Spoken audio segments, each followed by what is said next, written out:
but we're on Zoom this time because we have an international guest in the building.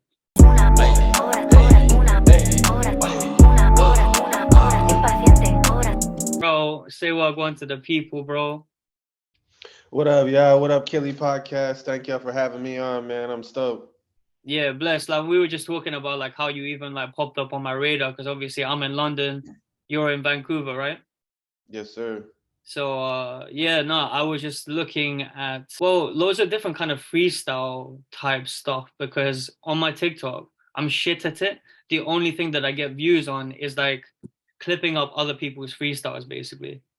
Mm. You basically came up on one of these like I think it was 210s like all day and and yeah, no, you were spitting some heat on that one and you kind of do a lot of that kind of stuff. So why did you even start doing that kind of stuff to sort of boost your Like the freestyles and stuff. yeah.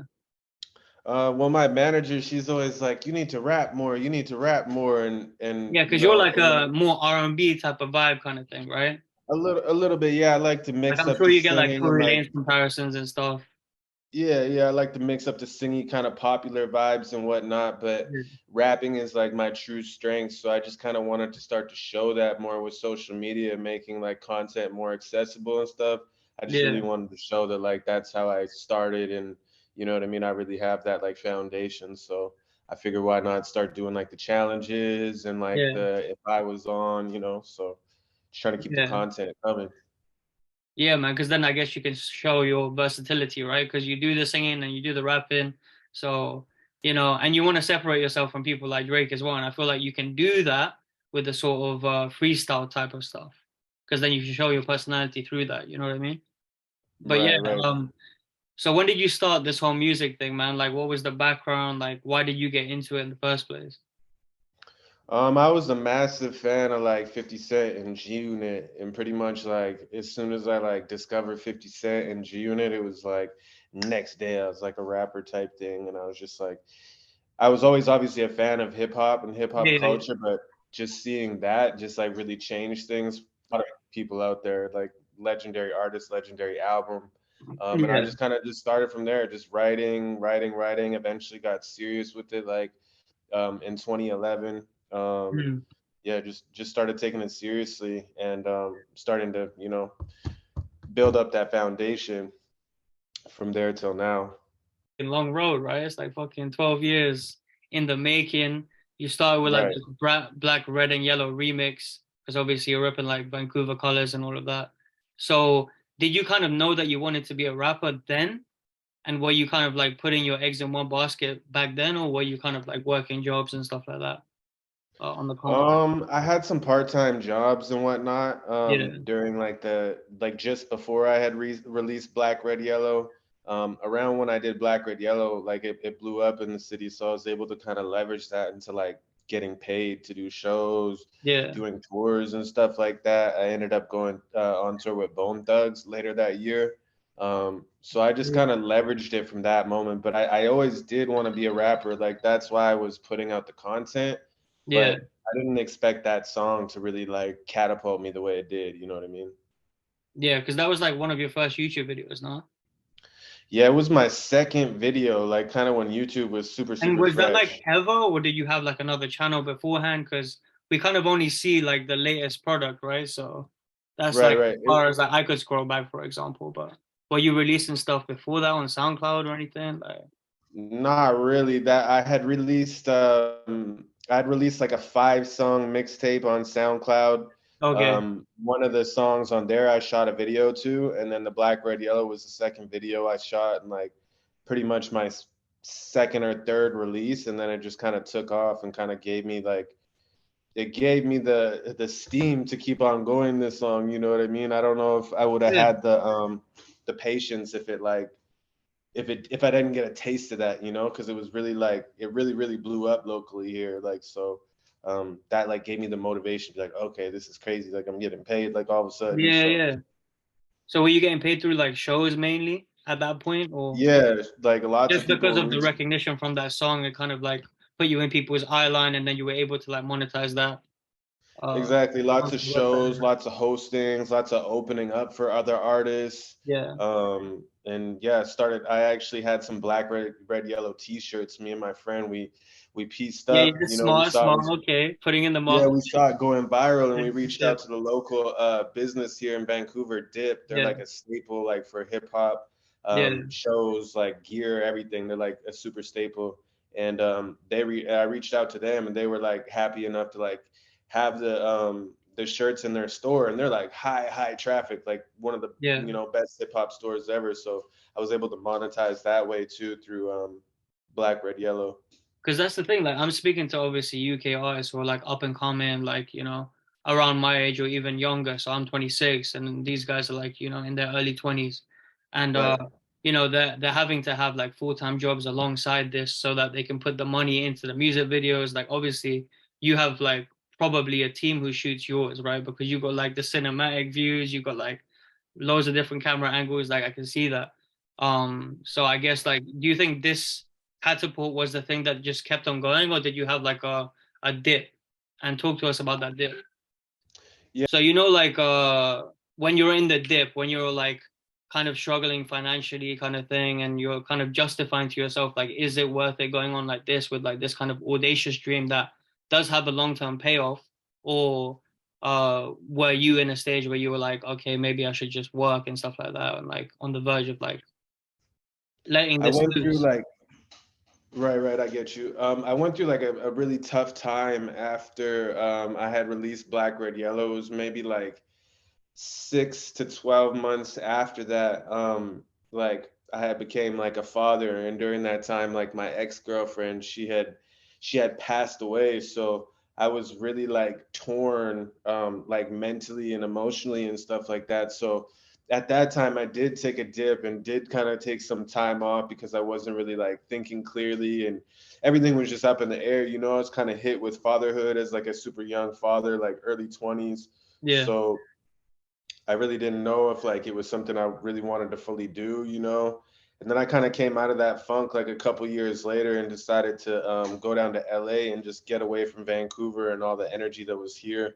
And I ended up going to school down in LA for music production. yeah, And I fell in love with it during that like 8 month course and ended up like going back home, stacking up, getting some random jobs, yeah, selling of old course. Yeah. stuff, What doing whatever kind I of had to jobs were do. that, man? And then I we think that went, people are interested in that kind of side of you, in it, because now you're like, obviously you got some recognition now. Like, you've been on tour with Roy Woods, one of my favorite artists, right? Like, you have right. songs with like fucking Tory Lanez and The Game, right? So people aren't looking at you like that. So tell them about like the little jobs that you had to do to like kind of stack up, ready for the next sort of catapult. Right. So I came back to Canada after I was in LA and just basically was taking on like whatever I could. I had like Hmm. I do acting and extra work, so I was like doing film and TV. I was helping out on like movie sets. I actually like directed a couple like music videos for other artists and stuff in the city. Just pretty much whatever I could get, even if it was like a job for a week or Yeah. whatever the case may be. I just got all my bread together and then ended up getting my visa and going down there for like 2 to 3 years. The last year was kind of a lot of back and forth between Vancouver and LA, but yeah, I just was just determined, and I wanted like a change of scenery, because Vancouver is super small and it's not recognized really like in the hip hop industry. So I kind of felt like I had to Hmm. go somewhere else to kind of like um, Make a you name for know, yourself, right? yeah, exactly. Just get a new fresh energy. So I did it, like, to answer your question. I did kind of have that dip after those personal issues, but being in Yeah. LA No. kind of reopened my eyes again. Like, yo, this Hmm. is this is insane. Like, I just saw so and so. Like, you just bump into people. Yeah. I was at a house party in the hills. I Yeah. bumped into the dude that produced "One Dance" by Drake. SARS, super super Oh chill shit. dude. Got his contact. You're Yeah. just vibing out over the balcony, and you start a conversation with some random dude, and it's Drake's producer. You know what I mean? I was just like, you know, um, that gave me that second wind in that dip that I hit that you were asking about. Yeah, no, because obviously it's a tragic dip that you've had to get over, because you have to get in the mindset of like being a father. Is it a daughter or a son? Like, Daughter. right, yeah. So yeah, you have to get in the mindset of like being a father and like raising her. So did you take her with you to LA?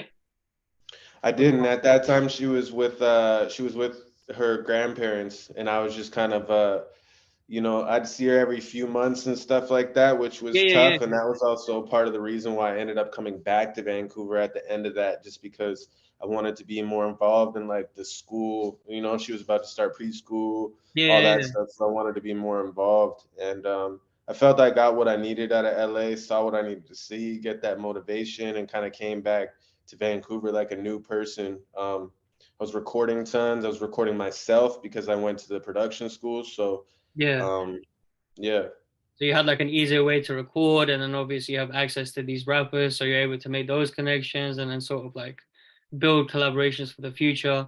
But no, I hear you. Like it's a tough situation where you like have this blessing in your life that's also going to be a financial struggle if you don't get out of it somehow. Most people in that position would have obviously taken a job. Why do you right. feel like I know you're into music and it's like kind of your passion and you've always wanted to do it, but what do you think was the thing, despite the fact that you have like the access and like you were able to make money in different ways in Los Angeles, what do you think is the thing in you that made you actually take that step? Because most To go people to would lot. stay in Vancouver and just like work and, live a Right, normal life. right. I don't know, man. I was thinking before we got in the podcast, like I've just always had something inside me that just, pushes for more. When I was younger, like Yeah. I had a paper route at the age of 6, 7, I stacked up like $400 or $500. I just always, um, I'm just blessed, to have something in my mind that just makes me want more and keep going. And also that taste of like early success when I first started, like, Because you um, knew it was possible, you kind of saw the proof in front of your eyes and you could see that you were able to monetize it before, so why not do it again kind of thing. Exactly, exactly. At that time, like my YouTube channel was like it was like top 20 in all of Canada for like a span of time. So it was Hmm. really a big deal at that time. So it was like, man, I just took that energy and just ran. But then I ended up, hitting those hard times, but eventually getting through it and being like, okay, I'm gonna get serious with this again and give it a second run. Yeah. Do you think maybe like because you're in Vancouver and it's kind of like not as poppin' as other music scenes, do you feel like that kind of helped you to like get that leverage and get that catapult? Because as you say, like, you were like top 20 for music in that area. And obviously, if you're popping in the area, that means that you can then do shows and like club entries and stuff like that, right? So do you think that had Um, a part in your success kind of thing? because the song was so like hyper local, it didn't really Yeah. allow me to like branch too far out of like Canada and Vancouver at the time. Hmm. Um, like the rest of Canada did jump on like the black, red, yellow bandwagon, we'll call it, because Yeah, yeah, the yeah. reason why that song was so popular is because the Vancouver Canucks, they ended up going to the Stanley Cup Finals that year. So every round that we won, Okay, okay, the song cool. just got bigger and bigger, and people would book me. Yeah. Oh, we want you to come down to for the after party of the game and Good yada timing, yada. huh? So every round it got crazier and crazier, and yeah, I just ended up figuring a way to kind of just, like we said, we figured out a way to monetize it through shirts, shows, and Yeah. just kind of like, zoned in at that point. Yeah, man. Why do you think Vancouver's not as poppin' as a music scene then, compared to like others? Like, what do you think it is that's holding them back? Um, Holding you guys back, right? I'll be honest, this is my personal take. I think it's a lack of black culture. Hmm. Black culture obviously is the genre, like black culture started hip hop, and we kind of lack that Well, here. yeah. So, for example, Toronto, they have a strong black culture there. So I feel like the artists have been able to get, to break out of there. They've had they obviously have Drake shining a light as well. But Yeah, yeah, I no, just of feel course. like as a black man, sometimes out here, like not everybody can relate to my perspective or, that's my personal opinion. I also feel like Well, I people mean, if out here, obviously if there's less black people there, then it's gonna be like received less well compared to right. And I people who feel like like kind of see themselves in you. for example, right? Right. It's hard for people to see themselves in me if like, you know what I mean? And I feel like also Canada and Vancouver specifically, no offense to the listeners out there. I mean, the proof is in the Yeah, yeah, pudding. yeah, You of course. can look it up, but it's a follower city. The radio doesn't support local music. You go to LA, they break music. You'll hear Yeah, yeah, yeah, something that's not even out. They'll be like, tune in tonight at like LA Leakers. We're playing the new AD or whoever. That yeah, these are local artists that I'm as big as. If you look at their numbers and look what we've done, I'm as big as these artists, but we don't have those platforms to, you know what I mean, to get us to that next level. So it's really tough. You get to a certain point and it's like, you know what I mean? yeah. That's kind of why I've been taking the trips down to LA again and Miami and collaborating with like the game and Tori and stuff like that because Because I now you hit know my how it works, right? You kind of seen it for yourself, and I guess like the whole like acting gigs really helped you because you were purposeful in your networking, you know? And I guess that's what most 100%. people don't know about you is that like that's probably one of the key drivers. Were you always the kind of person to be able to network with anyone, or did you have to kind of like learn that? Like, Definitely still learning. I'm pretty but you were introverted. probably like shell shocked when you first went to LA, right? Because you were seeing these people for the first time, like the guy who produced One Dance, right? You met him. So yeah, how were you able to navigate that? And were you as like how were you able to, I guess, push down those feelings of like, oh shit, it's this guy, in order for you to make that Um, connection organically, right? Because I just saw in my mind as I just saw myself like on the same level in a way, you know what I mean? Like I just always had that I still have that belief that like I'll be like a massive artist. I've hit independent success obviously, but like there's different levels to it, you know. There's an artist right now we've never heard of but is a millionaire, you know what I mean, yeah, off their own music and they're living amazing. So it's just all about the perspective, but basically I just had that vision and I just felt like I could see myself on that level. So I didn't really like look at it like, oh my God. Like in a yeah, way I did to myself. Like when I would go home, be like, damn, that's crazy. Like that dude really yeah. produced one Upon dance. Like reflection, you'd be like, that's crazy that I had that conversation. But like in the moment, you're kind of like, I don't want to seem like a guy who's looking up to someone because then they won't give you the respect that you might deserve. right, right. Even though it's in the Definitely gotta just cooking, like So definitely got to just like keep it humble and just try not in LA like and celebrities especially they hate when you treat them like a celebrity, you know what I yeah, mean? yeah, So it's yeah, like you kind of got to like put on that poker face like oh like it's not that big of a deal or whatever. yeah, You're going to get more respect from people who are high up like that if you just act like it's not a big deal. They're like, "Oh, okay, cool. Like I could yeah, vibe with this person. They're not going to fan out and make me, you know what I mean?" yeah, exactly. I mean, if you walk with conviction, like people are gonna receive you better, right? They're not gonna ask as many questions and stuff like that. Um, Exactly. I like that. How you treat yourself, how you view yourself is how people will view you. So what you said is on the money. yeah, man, it's a mirror, man. So if people need to look at themselves in the mirror sometimes, like that's why trauma gets misfired and stuff like that, right? And you know, that could have easily happened to you. You could have been one of those guys, you could have been vengeful kind of thing, but Right. you chose to take a route that is easier to get success with, right? Facts. Facts. So why do you feel like you need to sort of talk about like self-development and like being a good father? Because right now you put your daughter on your Instagram and stuff like that. Like you show Right. them like you guys are like spending time and stuff, and you're prioritizing like gym and stuff like that. Why do you think that's important when you could just be receiving the success by talking about like thick girls and money and stuff like that? Because you could be doing that. Right. Right. I know it's kind of trendy to talk about self-development stuff, but I feel like that's kind of what you've always done since like back in the day. Yeah, my first two projects were called Get Money Mind State and Yeah. Champagne Dreams. Mm. So I've always had that like, okay, dream, try and live your best life before there was even anything called the podcast. You know what I mean? Yeah. It was like Get Money Mind State, Champagne Dreams, like Mm. celebrate, live your best life, don't give up, keep going, get money. Like it's not, it's when I say get money mind state, it's not like get money and blow it and be dumb. Like at that time, that's kind of what it was, but it developed into a more mature thing where it's like, okay, like I have a daughter now, like I have to have a get money mindset. If you don't have a get Yeah, money yeah, mindset, then your fridge is empty, your yeah, gas tank is empty. What are you doing? You know what I mean? So as much as it is trendy, those things were kind of like pillars in my brand.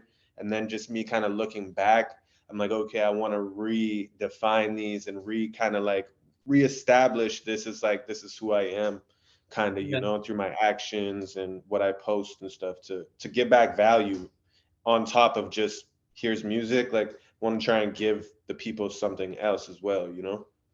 Yeah. And I also feel like a lot of artists are kind of fake with it, right? Especially in the LA scene. Like you're gonna have people who are just gonna act friendly to you just for like a collaboration, right? Like even for you, that would serve your best interest to just act like you're okay with someone, just Right. because they can give you a good feature. Um, do you feel like you kind of like refrain from those people, or do you feel like you can suss that out now really easily because you've seen it? And like give an example without names, obviously, of like someone who Right, is fake right. as shit. There's people that kind of just you only really hear from when it's like, oh, you're doing a show and they want to like Yeah, slide backstage with you or you know pull up for the look or whatever. yeah. And I've seen it and peeped it, and it's just like you kind of have to just know how to deal with those people How do you deal with and those what people, man? Tell them because there might be some upcoming rappers listening to this wanting to get collaboration with you, and they're trying to take these gems in, man. So you said. Who are these people? like a lot of upcoming rappers will watch this because like in the UK scene, like that's who we interview mainly. Right, right, right, So how would you suss that out, and how do you shut that down? Well, how do you deal with it? right.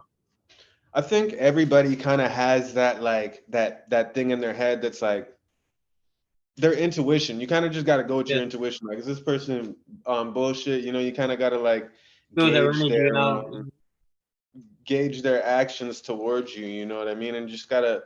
I personally try and have integrity, and it's kind of almost like that real recognize real in a way. It's like, oh, you can Yeah, tell like this person has integrity or this person's driven because I see them in the gym 5 days a week. You know, yeah, yeah, you yeah. can kind of like, you know, so you kind of have to look at like the subtleties. You know, what are they saying? Are they, you know, are they saying Yeah, do things that their are like words red match up to their flaggy? actions? Right, Because right. then you You see want to bad pay red attention flags, to and you're those like, red flags. yeah, yeah. No, sorry to cut you off there, man. But yeah, I think we were saying kind of the same thing, right? It's like if you're, again, treating yourself the way that you want to be treated, then you suss out someone who's not doing that. Exactly, exactly, exactly. That intuition. Yep. Yeah, man. But like people who are just trying to come backstage just for the look, do you ever like give them the opportunity just to show them and then like kind of ghost them, or like how do you deal with it? Because in if I was ever in that situation, which I'm not going to be because I'm not a rapper, but like I'd be petty with it, I'd just be like, okay, this is you can see what's going on, but then I'll just, what I mean, never speak Right, to them right, again, right. kind of thing. I mean, I'm kind of like, okay, like, you know, for example, like the person is kind of like you're gonna give them that look and kind of let them do that with the understanding that you're gonna kind of like want something back from them maybe, and then that's kind of like where it's transactional friendships, which the music industry is kind of like that. So you kind of have to understand like, Yeah, and not everybody's gonna give you that transaction back. It's like if I work with someone and say I want to give them a feature, it's like I would expect like if you wanted to feature, say you wanted a feature for your album, right? yeah, yeah, I yeah. would expect that when it comes time to do, and we're both popping, right? You got, you know, The million same monthly amount of listeners, views million and stuff like that. streams. Yeah, I'm gonna expect if I give you a free feature that when my album's ready to do that, like, come on, bro, like, oh, yeah, yeah. let's run it back. Reciprocate Like, the I gave energy, you a favor, you gave me Yeah, a favor. It makes sense, right? So, yeah. um, there is those transactional relationships within the music industry, and you just kind of gotta like take it for what it Acceptive, right? is, you know. Yeah, And you got to kind of play the game too sometimes, you know, but you just got to know, like, you can't really be like, oh, this is my bro, and then get all upset when it's like you asked them for something and that relationship was never like that, you know. It was more like, what can you do for me? What can I do for yeah, you? You know what I mean? Based on money and business, essentially, versus like friendship. yeah. And I guess like you could probably reflect back to yourself in that scenario, right? Because maybe when you were younger, you were more like that. Like, okay, I need to get stuff out of here because, I have a family now and shit, I have to do shit a certain way. If it makes me look bad, if it doesn't make me look bad, it doesn't matter. Like, money mindset, champagne dreams, you know what I mean? So Right. you could probably reflect back on yourself and be like, okay, I was moving like that, but now it's kind of like a different path where like it goes alongside my brand, and my brand is now my values, rather than your brand Exactly. being something that kind of, looks clean, but that's kind of it, right? 100%. Yeah, man. Like, Definitely why do keeping you those even choose values. sorry, what was that? I was just saying, definitely keeping those values like first and foremost. You know what I mean? Yeah, man. And why do you even get vulnerable? Because you don't need to, really, in your position, right? Like, why You do you said, feel? why do I? Yeah, yeah. Why do you? Because I feel like you do kind of get vulnerable, especially on tracks and the freestyles.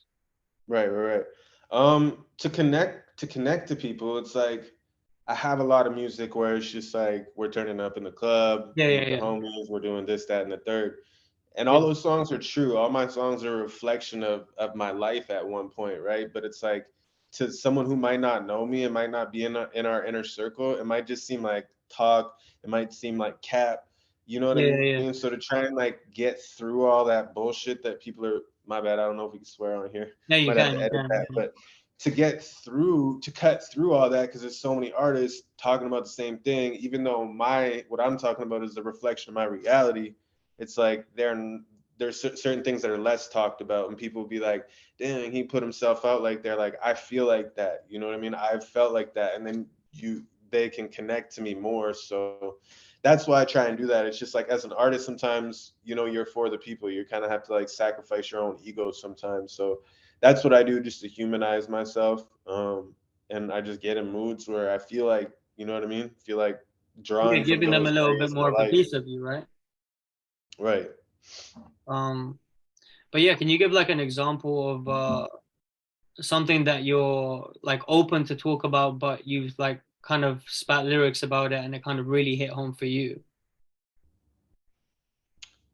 um Maybe like i a favorite recently put track. out a I Yeah. recently put out a freestyle where I was like talking about my daughter and like, um, how I'm like raising her to, is like I've been raising my baby girl to be a strong woman in a crazy world. Be proud of Mm. your melanin and the fact that your hair curled. I've been coming to the brink, trying hard not to overthink. Like, these are all things that people go with, and I'm just like sitting there like, man, like I want the best for her. She's comfortable, she lives good, but I just took her Yeah. to Disneyland for her 10th birthday, but it's like, I saw that, I think. we Yeah. always want more. Those champagne dreams and that get money mind state just, it's just turned on Yeah, always. man, because now it's kind of like the celebration era of your life, right? Where you've kind of like built the foundations. You're still gonna build more foundations. Like, don't get it twisted. More songs are coming soon, guys. Yes, But sir. yeah, man, you kind of gotta like now take the time that you have to spend with the people who you love the most, right? Kind of thing. And I guess having a team kind of allows you to do that. So when in your career did you feel like you needed to develop that team? That would have been when I got back from LA, and I was kind of like in LA, I wasn't really fully like releasing music, and I was kind Yeah. of more soaking up game and like really working on my craft for those years that I was there. And then when I got back to Vancouver, I was like, okay, in Canada, we have a lot of grants and stuff like that. So I would get these grants written by these professional people, and then I would Mm. get the funding from the government. And then the person who wrote the grant was nowhere to be found after that. And now I have this like marketing plan and these dollars. And I'm Yeah. like, I need someone to help me execute this. You know what I mean? So I was telling my engineer, Jamie Coos, shout out my guy. I was telling him that. And then he's like, oh, there's somebody down the hall that's working, that's kind of like doing artist management and so on and so forth. Like in the studio complex, there was like Okay, somebody, yeah. so I ended up getting introduced to her, telling her my story, showing her all my stuff, and she's like, "Yeah, like this is what I can do for you," And that was kind of like my second. Um, I like to say my second career because that was kind of like when streaming and all that started. It was Yeah, yeah, like yeah. So I, now I it's all had like about before content, short streaming. videos. Yeah. Yeah, I had like before streaming was like a completely different story, and then when streaming started, it was almost like starting again, And that Yeah. was when I got um, got with my management and stuff like that. And we still been rocking for like the last 5 years. And in that time, it's definitely been what you said. Like it's been helpful to have like somebody else that can kind of take the weight. Well, I have to be with my daughter or whatever, you know what I mean? But it's definitely important to have a team to, um, you know, be It able allows to you to hit all focus on those your different craft, marks. right? Like you have to write, right? You have to put pen to paper, for example, right? So Right. kind of helps to get some of the other areas taken care of, like maybe the music videos and stuff like that, coordinated so that you can, spend more time on the thing that you were passionate from the get-go with. 100%. 100%, bro. But yeah, what would you say to the up and coming rappers in the UK or even in Vancouver who are trying to like make a name for themselves in this kind of streaming age? Like, what would your tips be as someone who's obviously, kind of like a veteran now, isn't it?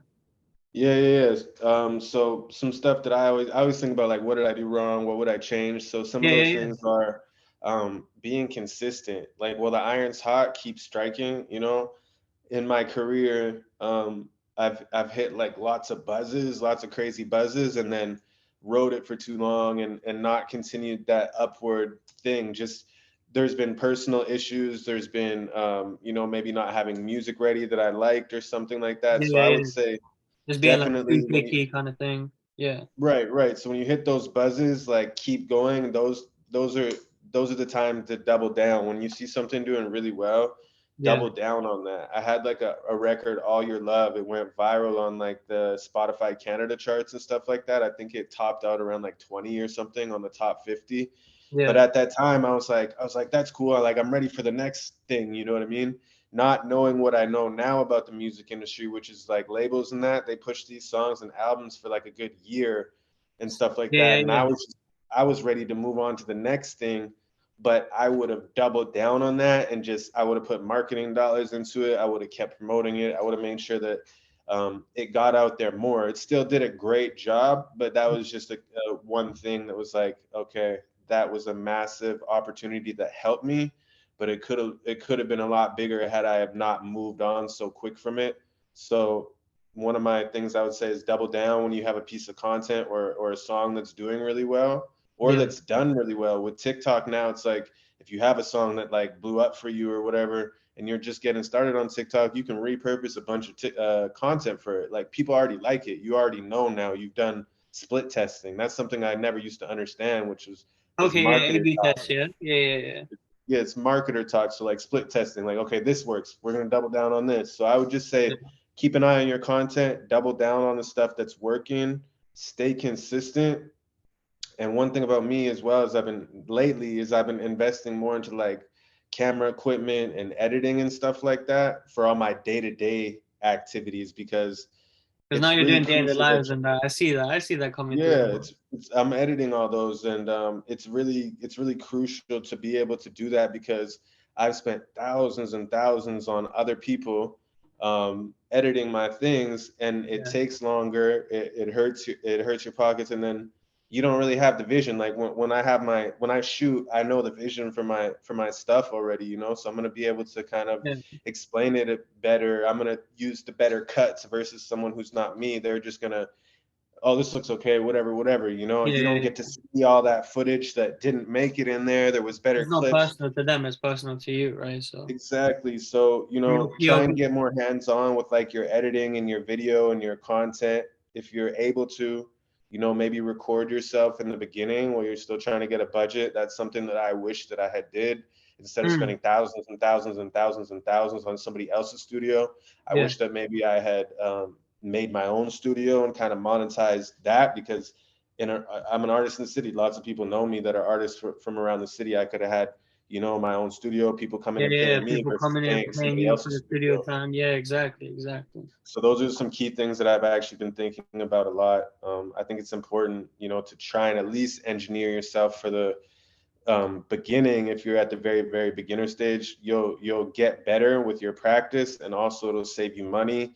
And it's important to be close to your vocals and your art because there's been a lot of times where I'm like, this engineer's not really showing me the love that I need on this track. If I was more knowledgeable, I would be able to go in and sauce this up the way it Mm. needs to be sauced up. You know what I mean? So it's important to, really that DIY.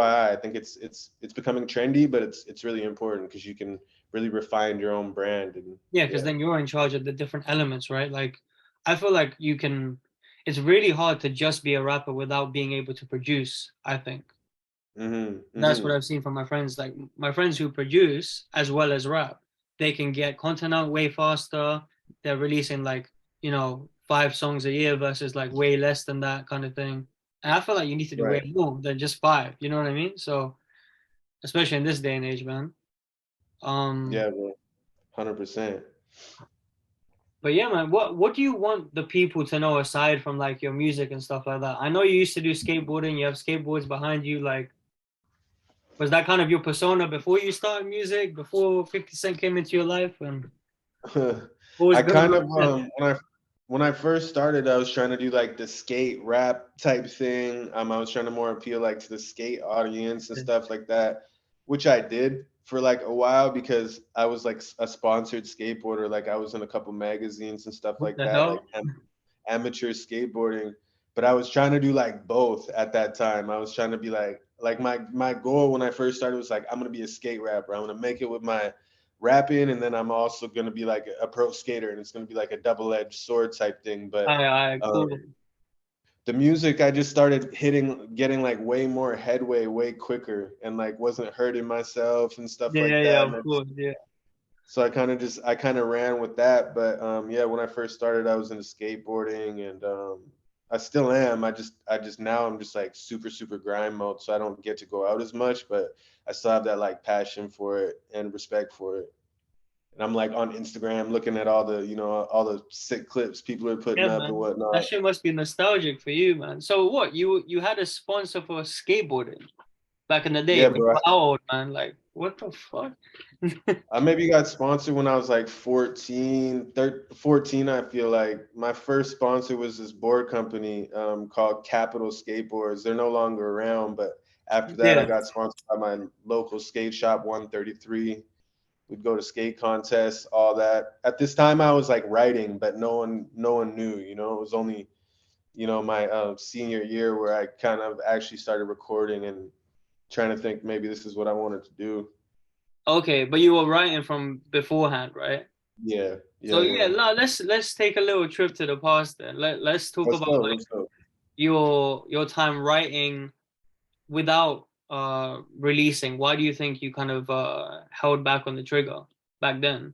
Like were you like coming into yourself or were you just like what was Back then, bro, it wasn't like technology wasn't as like prevalent as it was now to where like you could just everybody had studios and shit like that. I was in a smaller town, so it was like yeah, um not everybody had studio. It was the access at that point. I probably would have went to the studio, but it was the access. Like I knew nobody I knew did music.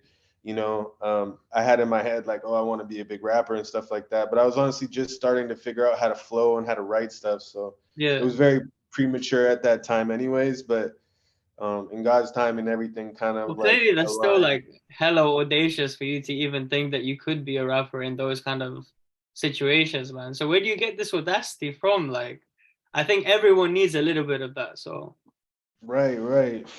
and I I know you really probably attribute it to like prayers and stuff. You're probably religious, right? As well.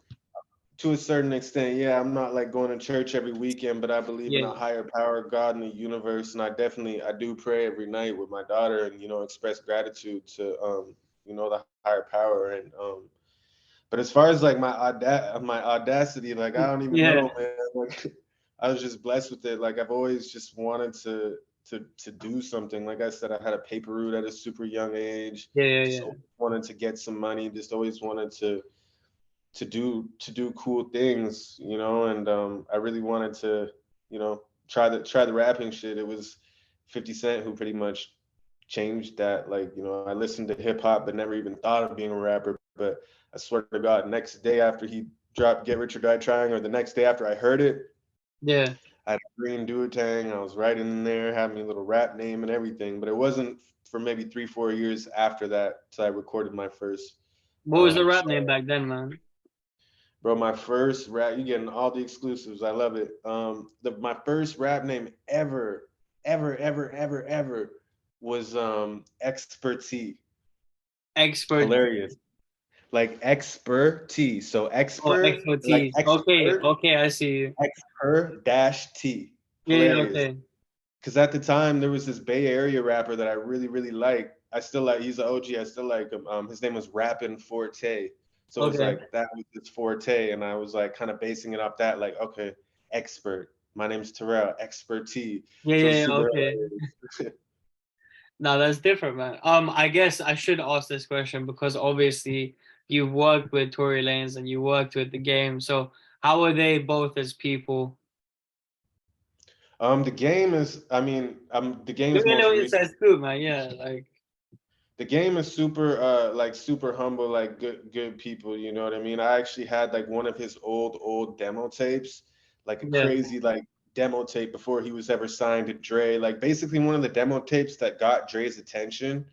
yeah, And I found it somewhere and bought it. And when my manager, or sorry, my like assistant, I had an assistant that was like, I know somebody in LA that's working closely with the game, like let's see what we can do or whatever. So when we were yeah, in when we were kind of setting up the play or whatever, I was like, yo, check this out, you know, and he was like, yo, I don't even have one of these and yada yada yada. And he was yeah, just yeah, like super cool about the whole situation. And like for someone to be that massive and like, you know, really actually like step down for a minute to mess with someone like me is like super cool, especially because like I used to sit in my mom's basement and literally pretend that I was in G Unit. Like that would be yeah, my yeah, writing perspective. Like I was writing like I was with them, like beside me type thing. That was just how I yeah, found yeah. creation Like you were was. kicking it with the Henny boys with them and stuff like that. Yeah, Yeah, bro. And I like to think that that intense focus and manifestation and thinking that I was doing manifested into the song we did being in that today. You know, room. Yeah,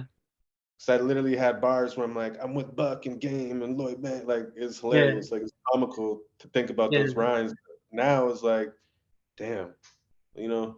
Made it happen. And you did a part one and a part two, right? So they could obviously listen to that, come to the Right. party, right? Yes, sir. What about Tory Lanez, man? Because you probably get that comparison a Tory lot, right? Lanez, He kind of yeah, has the same acoustic tone as you do when you get into the singy vibe, right? So right. Tory Lanez, we actually did that song in 2015. So we was it 2015? 2017, sorry. So we did the record like 2 years before it actually came out. But yeah, same thing, like he was in town with Migos and Future on tour, and my big homie is homies with him and his brother, so I was able to kind of just put the play together like that. But I didn't get to do my vocals with him. He basically was like, okay, I was like, this is the beat. You know, he basically did his thing, and then after I kind of like put it together because the yeah, recording situation wasn't like I could just record my stuff right there. And also I wanted time to really put something together that was going to be, yeah, yeah. Because you you got a know, decent feature on that, right? So you want to like right. And make it's it my your own. biggest song to date. It's got like, I think it's including Apple and iTunes, it's got close to 1 million. So it's my biggest song. And I knew that. So I wanted to take it home, sit with it. We actually ended up reproducing parts of it and stuff like that. But Hmm. both were cool. I would say Game, like they're both crazy artists, and I listen to both their music. But working with the Game was definitely like a dope experience. You know what I mean? Something I'll Yeah. never forget. I mean, that was more nostalgia for you, man. You were imagining that you were there, right? So Yeah, it's a bit different than obviously Tory Lanez who came up like probably way more recently, right, in right, your right, lifetime especially, right? right. I don't have any more questions, but you had some questions from Instagram and that. I know you said there wasn't like that many, but People just wanted to know what's coming, what's on the way. You know, yeah, tell them I'm what's about on the to. way, man. I got some big features on the way. I don't know when this podcast is going to be releasing, but just know I got a couple more big ones with some dope artists I'm working with. Give us like One is a from month, the so probably like mid-July we'll release it. So first one will come August. First big one will come August. I have a couple records coming in June, actually this week. July, then we're getting into some big features. We're gonna turn it up for the or end can of you give them summer a and clue or fall. anything, man? You got You any said clues what? for them? Any clues on the features or now you can't say you can't? Yeah, I Right. mean, one of them is from Vancouver, and he's a super big artist from the city. So I mean, there's only a few artists from the city that are super big. So I mean, we'll leave it at that. It's I definitely one that's long overdue, and I can't wait to release it. yeah, Um, but yeah, just stay tuned because we're yeah, about to turn it up once more again, and that's kind of what I was talking about. When I hit these buzzes, I'm gonna keep on going now. yeah, So we man. You got, gotta put the foot on the gas now, man. You gotta yeah, get more man. tour dates, right? You gotta get more tour dates out there and shit. You gotta come to London, bro. Like, what's going on? I'd love to. I'd love to come back. Actually, I went over there. Have Actually, you? Have you performed it? Shit. I performed at Jazz Cafe, Camden Town. Oh, nice, nice, nice. Yeah, Yeah, with Onyx back in the day, like bringing it back again to the black, red, yellow thing. yeah, After that, like I had that leverage, right, that you were talking about. So I yeah. was able to leverage that to a UK tour with Onyx. Excuse me.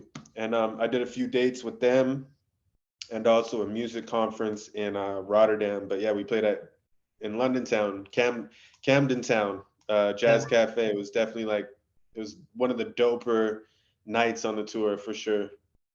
Yeah, man. But like, I swear you've done a stadium before as well, right? Like, I guess let's talk about this for a second. How it Yeah, was the Raptor so I Stadium? performed with the Vancouver Canucks at Rogers Arena. Okay, yeah, yeah, yeah. That's the stadium here in Vancouver. Okay. So while we're on that black, red, yellow topic, basically, Oh, was that they then as were well? bringing. You said what? Was that then as well with the black, red, yellow thing? Yeah, yeah. So it was the black, red, yellow thing that led to the stadium with the Canucks. I swear that was That's the pretty only time recent, I've. no? I thought I saw that recently. Yeah, yeah. But I did it back then. But then Okay. the song became relevant because those black, red, yellow jerseys, they scrapped those. They didn't use those for a long, long time. My song was just kind of like a tribute to those jerseys. And Okay. then after all these years, they're like, let's bring them back. And then when they brought those jerseys back, that's when they reached out to me, which was just like 2 years ago, even though the Okay. remix was like 10 years ago. You know what I mean? They just reached out 2 years ago and they're like, Okay, hey, we're sweet, bringing man. the jerseys back. We want you to come. So I'm like, hey, yes, it does. I well now we know why you believe in the higher power and all of that, man, because shit comes around, man, especially when you are putting the foot on the gas, like you say, right? It's that combination. Right, Um, right. so 100%. yeah, man. Hopefully I can shoot some decent UK collaborations over your way.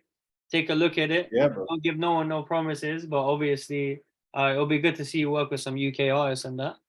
So Bro, it would send be anything dope. your way, or send some producers your way as well. And yeah, man, we're just trying to build a network over here. So who knows, man? Hopefully we'll do something together soon, man. But yeah, looking forward to seeing you in London soon. Yeah. Yes, sir. Yeah, man. I'll definitely reach out when I make it over there. I'm actually applying to a bunch of festivals like right now for this year and next year. So that's kind of my focus too. And a lot of them are over there. And Yeah. so yeah, I'm hopefully make it over there soon. If you got any dope artists that we need to collab with on this side, let me know. Just saw Drake did a collab with Jay Huss. So Yeah. I'm Yeah. Yeah. definitely down for that, that overseas collab, man. The So, I'm combination. easy Yeah. to work with. Yeah. No, I'll try and shoot you people who are around like your level, like at least coming up to your level, kind of thing. Right. Um. Appreciate you, bro. But yeah, man. Take it easy. Any final things you want to say to the people? Follow your Stay Instagram or whatever. consistent. Yeah. Stay consistent. Stay grinding. Make sure y'all follow me on social media at Terrell Safety. Hopefully, we can put a little thing. Yeah. You know we can. Um, Yeah. but yeah, stay consistent. Stay hungry. And move good, man. Just move good. Have a heart. Yeah. And Yeah. Yeah. support people on the come up. Support Killy Podcast. Support Terrell Safety. I appreciate y'all for having me. I love, man. Thanks for coming on. Take care. Appreciate you, bro.